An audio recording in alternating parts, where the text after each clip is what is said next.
já fizemos o nosso excurso histórico e já sabemos o conceito, a origem e as transformações do pensamento hermenêutico interpretativo, como também já fizemos uma imersão no problema atual da interpretação que coloca as dificuldades para apostarmos em completo na possibilidade de interpretarmos materiais jurídicos, cumpre agora, neste último capítulo, um pouco mais longo que os primeiros, dedicar a algumas teorias da interpretação que podem ser aplicadas, umas não propriamente de origem jurídica, mas reportadas com certa constância pelos juristas, a ponto de oferecer para nós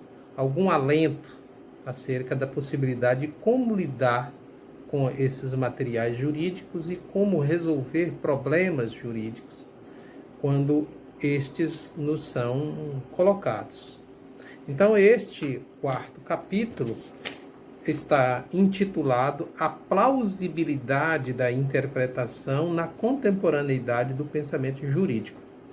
E a primeira aula é a hermenêutica fenomenológica de Heidegger e Gadamer e a tradição idealista na interpretação de Emílio Betti. Os textos aqui que podem ser consultados ou que eu levei em consideração no preparo desta aula, basicamente são, no que diz respeito a Heidegger, um livro dele, A Caminho da Linguagem, algumas passagens que estão na Introdução à Metafísica, outras que estão na Carta sobre o Humanismo. Quanto a Gadamer, o seu clássico, Verdade e Método, e quanto a Betti, o seu livro, aqui também traduzido no Brasil pela Martins Fontes, sob o título, cadê o bendito do livro? Desculpem, ainda bem que a minha estante de hermenêutica jurídica fica, pela própria natureza da constância do uso, fica ao alcance da mão, intitulada aqui, Interpretação da Lei e dos Atos Jurídicos. Mas, para além dos textos originais dos próprios autores, um texto didático, não são autores assim de leitura assim também que se resume a um ou dois livros, são autores com uma vasta produção e um pensamento relativamente complexo, daí a importância de um texto didático para lidar com esses autores. E aí o texto que eu recomendo, que também utilizei algumas passagens para sistematizar melhor a fala dos autores, que é o livro de Hermenêutica de Palmer. Dito então as coisas desta forma, podemos então dizer, talvez até como forma de introduzir e o porquê razão esses autores estão reunidos numa aula só, nós poderíamos dizer que falar dos dois autores alemães e do autor italiano num conjunto de falas significa apontar, por um lado, em Emílio Betti, a pretensão de encontrar um corpus interpretativo, por se tratar de um autor fiel à tradição idealista da modernidade, que busca um método objetivador da interpretação e capaz de oferecer para nós uma resposta quanto à interpretação válida e à interpretação incorreta. Isso por um lado, isso em contraponto direto com uma outra tradição, já não a idealista, mas a tradição fenomenológica de Heidegger, que a gente vê, que a gente reencontra aqui na figura de Gadamer, que, no lado oposto, vai negar essa possibilidade da existência aqui de uma interpretação objetiva, de uma regra ou de um método que torne possível dizer que uma interpretação é verdadeira e que outra é falsa. Na verdade, aqui, ao se tratar de hermenêutica, nos dois autores alemães, Gadamer, como sabe, ex-aluno e discípulo de Heidegger, o que se tem aqui é um esforço de explorar filosoficamente as condições de compreensão. Então, seria, portanto, uma forma já de vislumbrar o que é que está em discussão nos autores. Basicamente, o que talvez importaria nunca deixar de dizer, dada a extensão e a complexidade do conjunto de textos elaborados pelos dois autores, começando aqui pelos dois autores alemães, talvez pudéssemos fazer algumas falas muito breves acerca de Heidegger, para saber de onde é que tudo está partindo, porque nós estamos falando de um autor que sempre está a fazer uma crítica à metafísica ocidental, como ele diz lá na sua carta sobre o humanismo. A filosofia do Ocidente, desde Platão e Aristóteles, que esqueceu o ser. Na verdade, onde ele vê aqui representada um abandono, nas expressões dele, um abandono da noção de verdade como desocultação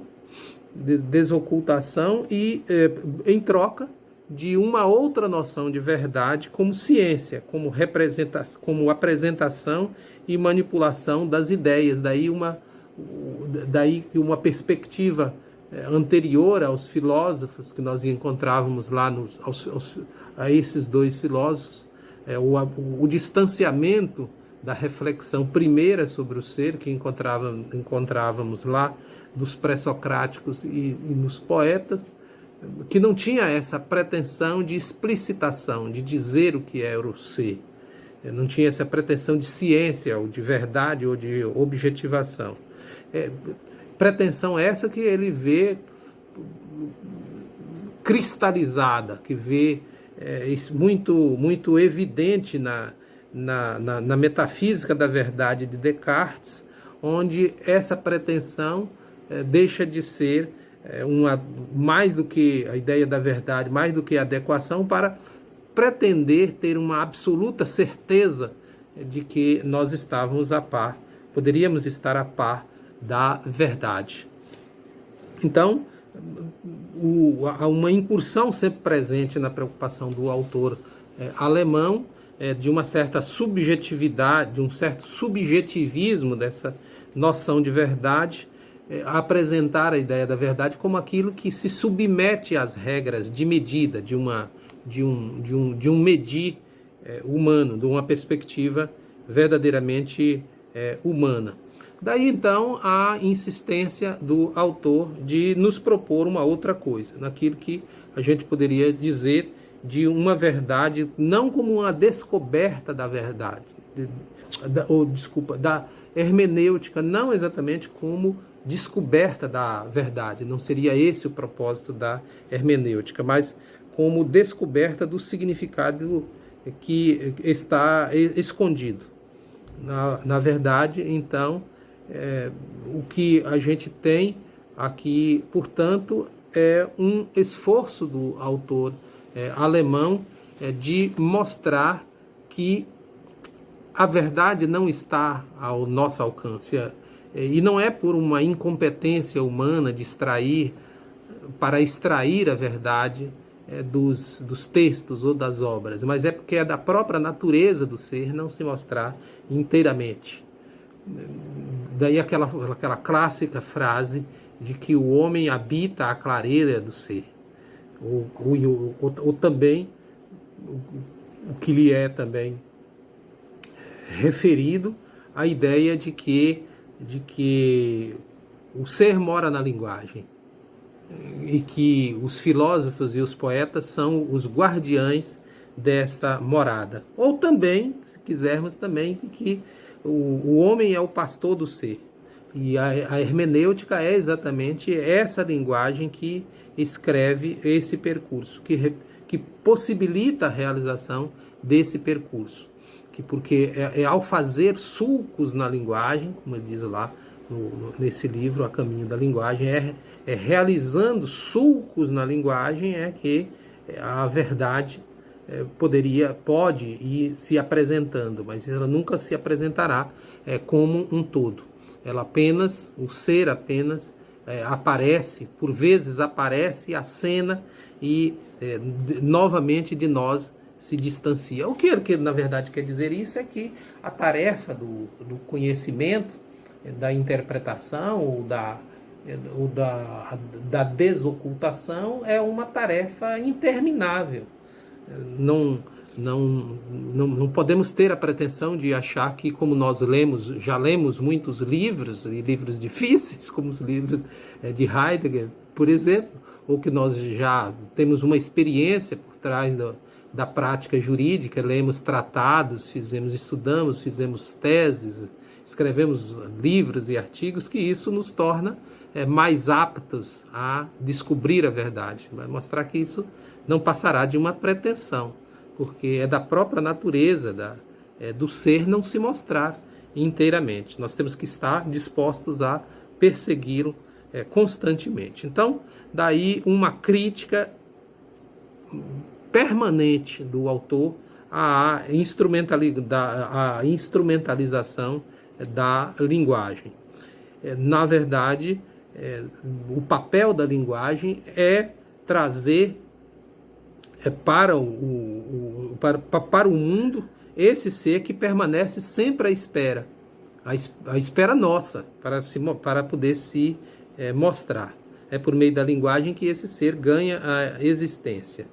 Então, na verdade, assim, em termos gerais, os traços gerais que permitem, talvez, aqui compreendermos melhor o que uma hermenêutica dialética de Gadamer nos propõe. E talvez pudéssemos começar exatamente pontuando em Gadamer essa crítica à noção tradicional de experiência nesses domínios culturais e históricos. O que isso quer dizer? Quer dizer uma rejeição explícita de Gadamer dessas pretensões de objetivação, de que será possível, como depois a gente verá aqui em Beth, essa possibilidade de nós termos esse acesso pleno, estável e seguro à verdade dos materiais que nós nos dispomos a interpretar. Então, aqui uma ideia dele acerca dessa noção da experiência. Já vimos naquela aula acerca da reinvenção da filosofia prática, nós vimos que o pensamento de Gadamer não é um método, não é um manual de como nós devemos interpretar, descobrir a verdade sobre as coisas. Isso já está dito lá. O seu livro Verdade e Método trata exatamente de uma reabilitação de uma filosofia aristotélica, de uma dimensão da filosofia prática aristotélica, que é a fronese, ou prudência, também como quer dizer cujo conceito, talvez o conceito que eu conheço mais bem assim, didático e mais compreensivo, que é dado por Aroso Linhares, que no caso a fronese ou a prudência é a decantação suprema de uma experiência de vida. Daí que para Gadamer seja tão importante tratar deste assunto, da ideia aqui de que a experiência que nos coloca diante das coisas que nós buscamos compreender é alguma coisa que se põe de maneira inevitável, e ela haverá sempre de ser e ser pensada como uma verdadeira abertura para o mundo, uma abertura para o ser, para o conhecimento das coisas. Então, na verdade, trata-se, portanto, de uma certa sabedoria e não propriamente de uma técnica que está ao alcance da mão e que, uma vez incorporada e repetida, permitiria resolver de forma exitosa as coisas. Na verdade, todas as coisas que nós buscamos fazer do ponto de vista da praxis, isso requer não apenas uma boa vontade, uma disposição e um estudo, mas requer um tempo que se impõe sobre nós de maneira inexorável, de forma que, ao falarmos dessa experiência, como essa capacidade de viver e tornarmos aptos, cada vez melhores no exercício de uma busca da revelação de uma determinada questão, se coloca diante e se põe diante da própria finitude humana, porque o texto que se põe, o material jurídico que se põe à interpretação, sempre nos interpela. Esse material tem o poder de nos dizer o que é que tem nele. Não somos nós exatamente que dominamos o texto, mas o texto é que, de uma certa forma, exerce sobre nós um determinado poder. Então, a interpretação aqui em Gadamer é colocada como uma espécie de um diálogo entre o leitor e os materiais que interpreta. Então, aí é que se põe para ele uma tarefa que pertence à hermenêutica e que começará pelo reconhecimento da própria diferença entre diálogo e discussão. Nós podemos até discutir determinados temas, determinados assuntos que nos interessa para além de nós mesmos, discutir isso com outras pessoas. Mas isso não significa exatamente uma atividade hermenêutica, uma atividade interpretativa.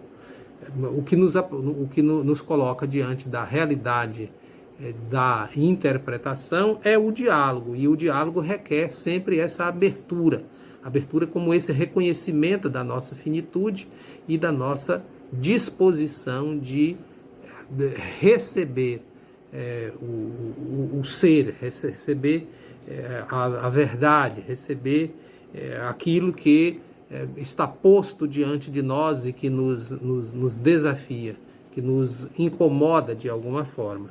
Temos que estar dispostos a isso, na medida em que nós já tivéssemos a pretensão de sabermos o direito, de sabermos o que é o justo, o que é a democracia, nós estaríamos distantes de saber o que é, na verdade, qualquer uma dessas coisas, porque não estaríamos abertos a recepcionar cada um desses valores, porque ninguém está em condição, porque é da própria natureza de cada um desses objetos interpretandos, é da natureza deles nunca se mostrar inteiramente. Daí que ninguém possa ter a pretensão de achar que já os conhece. Então, a tarefa da hermenêutica que se põe aí é retirar esse material da situação de alienação em que ele se encontra e colocá-lo no presente por meio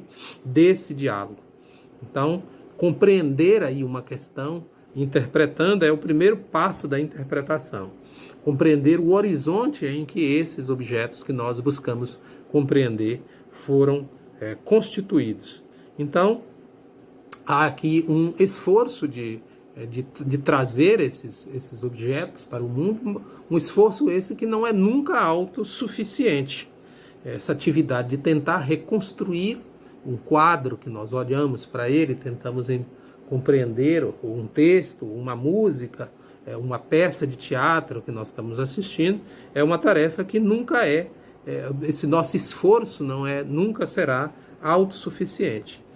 Nós abordamos, nós temos a possibilidade de o fazer, e o fazemos sempre a partir do nosso horizonte. Quer dizer que não existe mais uma vez aqui, não existe uma metafísica da verdade. Não existe aqui uma uma lição, uma lição salvífica que por meio de uma mística interpretativa nos possibilitaria nos apropriar desta verdade. Na verdade, nós temos acesso à verdade que está oculta nesses objetos. Nós fazemos isso a partir dos nossos próprios,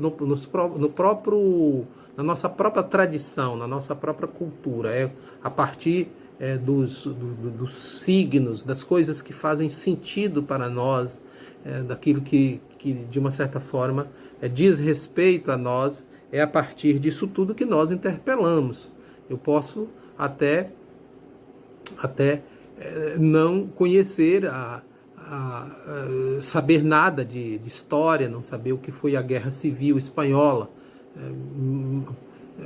Isso poderá até, de uma certa forma, causar uma certa dificuldade para mim de compreender a Guernica de Picasso, o quadro a Guernica de Picasso, por exemplo.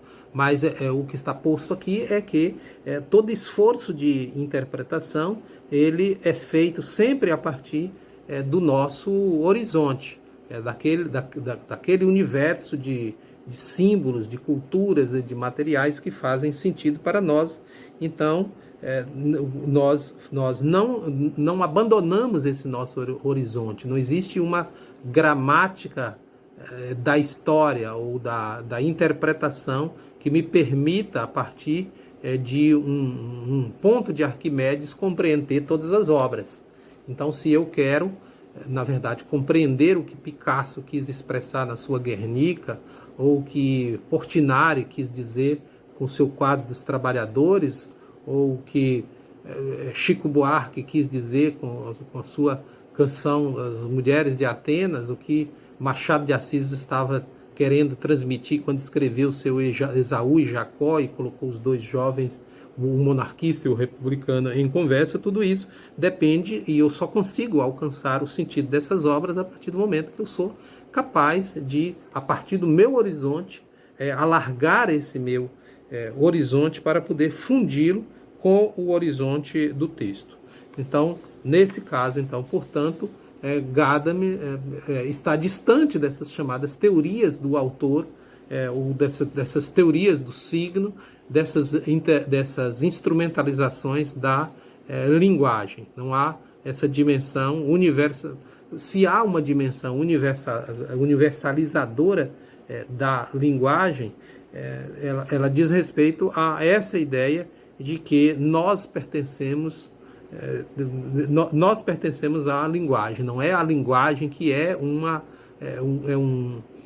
objeto que nós manipulamos. Somos nós que somos, de uma certa forma, modelados pela linguagem, e não exatamente o contrário. A linguagem é a possibilidade de se ter um mundo. É por meio da linguagem que nós temos acesso às coisas. É verdade, então, está aqui uma dimensão, portanto, interpretativa nesses dois autores, que nos coloca somente diante da possibilidade do conhecimento das coisas. Aqui não se trata, portanto, então, de uma técnica que nós possamos dominar e dizer com precisão, ou com evidência, o que um determinado texto, inclusive um texto legal, está nos dizendo. Então, a questão aqui está mais voltada, a reflexão está muito mais voltada para as condições de compreensão, ou seja, em que condições eu consigo dizer o que um determinado dispositivo normativo quer dizer, do que propriamente uma técnica de como o fazer. Mas isso é diferente no que diz respeito à hermenêutica idealista de Betti. Como cheguei a dizer inicialmente, trata-se de um autor que está crente que nós podemos dominar, que existe uma técnica por trás da ideia da interpretação e que, uma vez dominada pelo intérprete, nos permite sim dizer que esta interpretação, a forma como eu interpreto um artigo da Constituição, pensarmos um exemplo sempre presente da possibilidade da execução provisória da pena, me permite dizer que a partir do momento em que eu faço uma determinada afirmação, eu posso ter certeza de que estou certo acerca dessa interpretação, se eu dominar esse corpus interpretativo. O autor italiano nos coloca diante dessa inevitabilidade do fenômeno da interpretação, para começar a falar com ele. O que ele quer dizer assim é que quando um determinado material se põe diante de nós, uma certa manifestação objetiva se põe diante de nós, essa lua que está ali no céu, posta diante de mim, é algo que inevitavelmente me desafia a pensar alguma coisa sobre a lua, sobre o fenômeno celeste. Então, toda vez que eu sou desafiado por uma certa manifestação objetiva, o meu espírito é imediatamente posto em movimento para entender o sentido dessa fala. Isso serve tanto para a interpretação de fenômenos naturais, para fenômenos culturais. Então, é impossível que um espírito humano colocado diante de qualquer objeto fique inerte em relação, seja insensível em relação a isso. Então, na verdade, para ele, começa então por dizer que a interpretação requer uma forma representativa para conservar esta criação, conservar e transmitir ao nosso espírito a mensagem de outro que construiu este objeto que nós buscamos, somos desafiados a compreender. Então, desde logo, então, essa interpretação tem sempre um objeto. O que é que nós interpretamos? Poderíamos dizer, a gente interpreta essa manifestação objetiva de um pensamento ou de um determinado espírito que enuncia um dado comportamento. Então, aqui que coloca o autor italiano numa situação bem distinta daquela colocada em que os dois autores alemães estão, que é reconhecer na interpretação um estatuto epistemológico, que na verdade seria comum a todos os tipos de interpretação, que é exatamente esse, que parte sempre de um objeto. Nós interpretamos, para nós interpretarmos, nós temos sempre que partir de um determinado objeto um determinado objeto que é, na verdade, essa objetivação. Quando eu pego a Constituição de 88 para interpretar, isso representa para mim uma criação que já foi um espírito do Constituinte de 1988 que ficou materializado nesse texto que nós conhecemos como a Constituição. Isso aqui essa Constituição foi a objetivação daquele conjunto de intenções que a Assembleia Nacional Constituinte tentou, naquele período, colocar, que estava na mente dos constituintes naquele período. Então, uma interpretação parte sempre desse objeto para atingir o sujeito, que é, na verdade, quem sempre vai atualizar esse objeto, que foi construído em algum momento sobre uma determinada circunstância, um conjunto de condições, e que foi ali materializado, e que o intérprete tem sempre esse papel de atualizar. Então, na verdade, uma interpretação tem sempre, então, portanto, tem sempre um objeto, tem metas de verdade a serem atingidas, tem procedimentos cognoscitivos dos quais o intérprete não se do qual o intérprete não se desvencilha. Tem exigências lógicas que são próprias de todas as ciências, ele diria, inclusive da ciência da interpretação.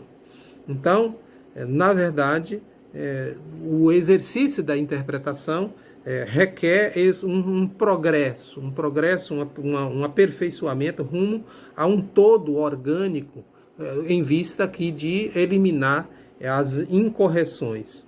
Então, na verdade, existiria para o autor italiano uma possibilidade de nós controlarmos o discurso acerca dos conteúdos ou dos significados dos materiais que nós interpretamos. Isso é uma controlabilidade desses materiais. Na verdade, é exatamente essa controlabilidade que diferencia a hermenêutica em relação às explicações das ciências naturais, da filosofia, da poesia, etc. Ou seja, que nós podemos, por meio de uma técnica, dominar e controlar os sentidos que nós atribuímos a cada um desses objetos.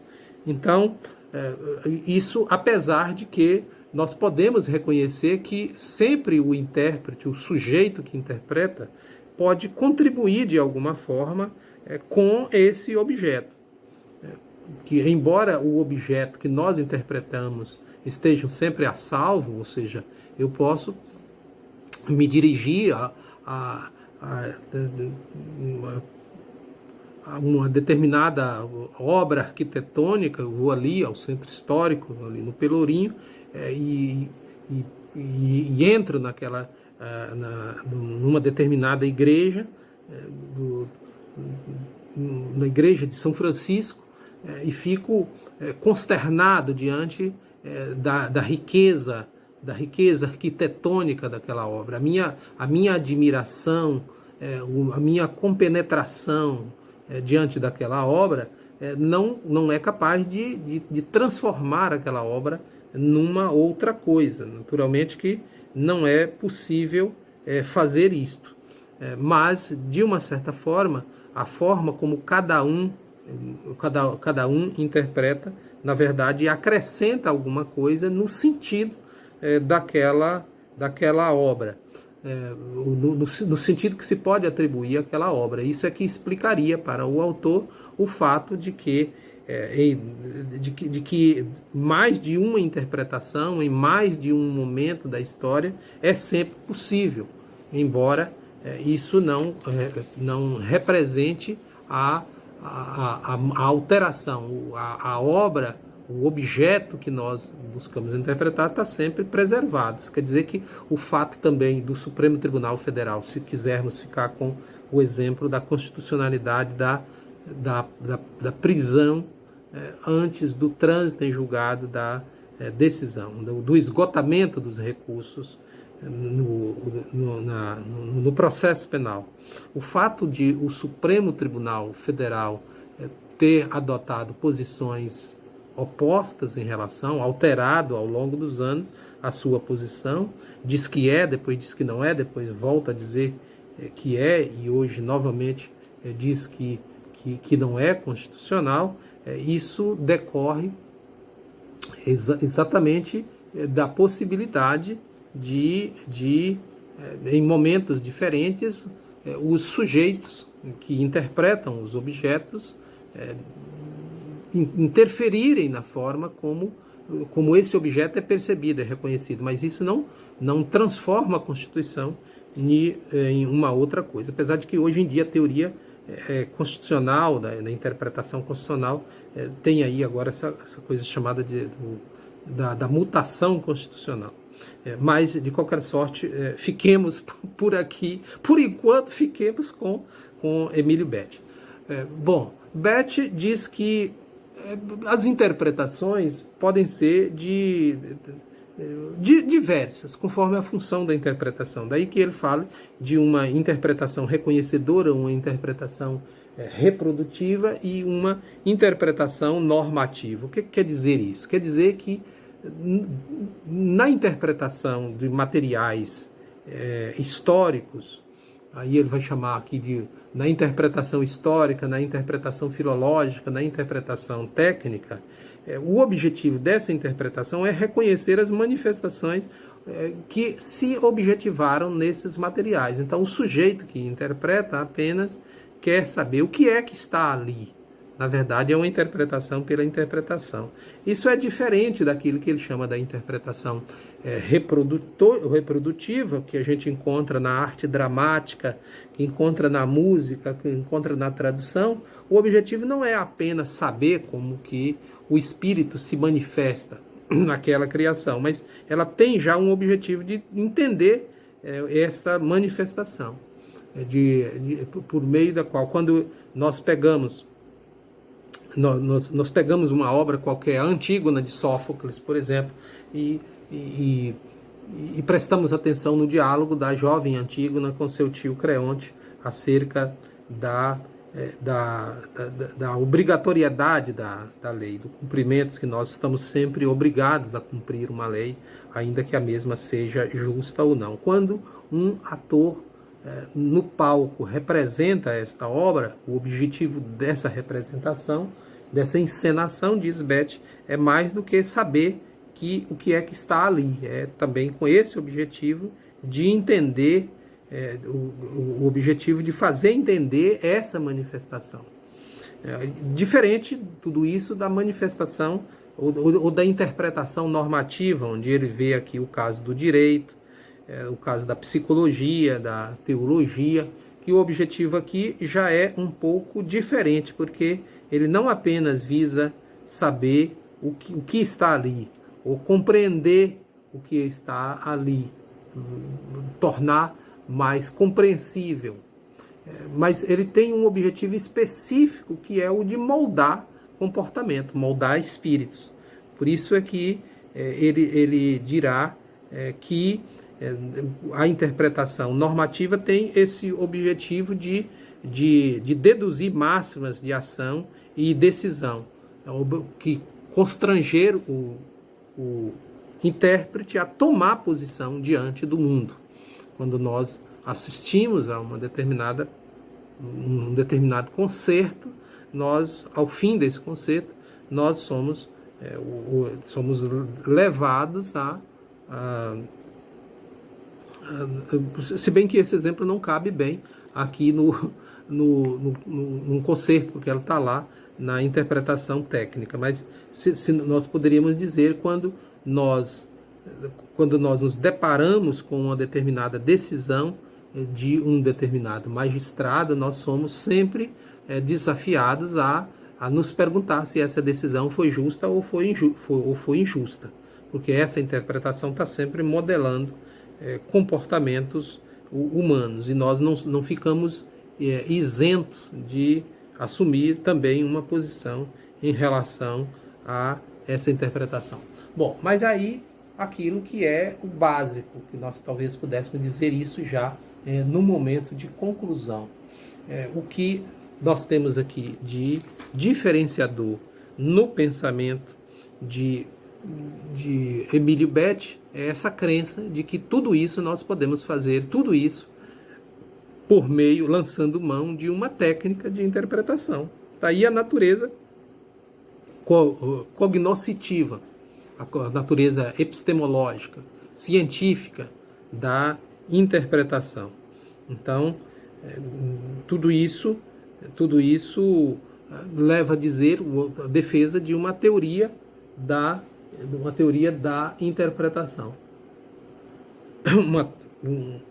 Para, nesse caso, reconhecer que nós não estamos órfãos de um guia que nos permita ter acesso à interpretação verdadeira, para que nós não fiquemos aí à mercê de interpretações muito voluntariosas, onde cada um pudesse dizer o que bem entendesse acerca dos objetos que interpretamos.